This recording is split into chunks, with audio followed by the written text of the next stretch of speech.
오늘 바로 일본 참의원 선거 투표 날이죠. 그게 뭐가 중요한디? 라고 생각하시는 분들이 계실 수 있지만 이건 우리나라 정치와도 너무나 밀접하게 연관된 일이기에 제가 오늘도 그 이유와 현재 상황을 아주 간략하게 요약해 드리겠습니다. 참고로 현재 난리가 난 한일 무역전쟁과도 연결된 것인데요. 먼저 일본 아베 총리가 왜 갑자기 우리나라를 이렇게 공격해왔냐? 여러가지 이유가 있지만 가장 핵심적으로는 바로 이번 참의원 선거 때문이라고 보이는데요. 최근 아베는 이번 선거에서 헌법 9조에 자위대 근거조항을 추가하는 개헌을 내세웠습니다. 즉 개헌을 염두에 두고 한국에 계속 시비를 걸어왔다는 의미인데요. 지금 아베는 헌법을 고쳐서 보통국가, 즉 전쟁 가능한 국가로 가려고 했다는 사실이 밝혀졌습니다. 일본은 2차 세계대전 패전 후 평화헌법이라 불리는 헌법 구조로 인해 전쟁할 수 없는 국가로 국제사회의 규제를 받은 것인데요. 물론 일본의 군대를 보유하고 있지만 교정권이 없어 전쟁 침략 방어는 가능하지만 선빵은 칠 수 없는 상황인 거죠. 그렇기에 그냥 전쟁을 할 수는 없으니 이를 정당화하려면 기본적으로 한반도 전체가 언제 전쟁이 날지 모르는 냉전 상태여야겠죠. 그런데 문재인 정부가 들어선 후 한반도 평화가 급속도로 진행되면서 일본은 말 그대로 새된 상황이었습니다.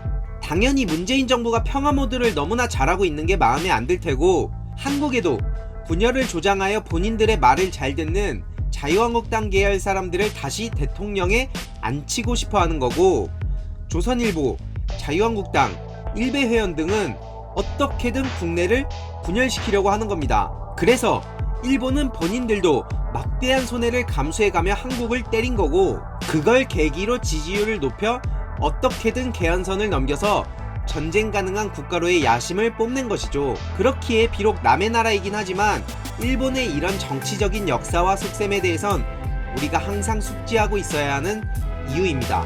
아무튼 지금 출구조사 결과를 보면 아베가 이끄는 자민당과 공명당 등 여당이 의석 과반은 확보했다고 합니다. 그러나 이건 이미 예측했던 내용이고 개헌을 하기 위해서는 총 3분의 2 이상을 확보해야 하는데요.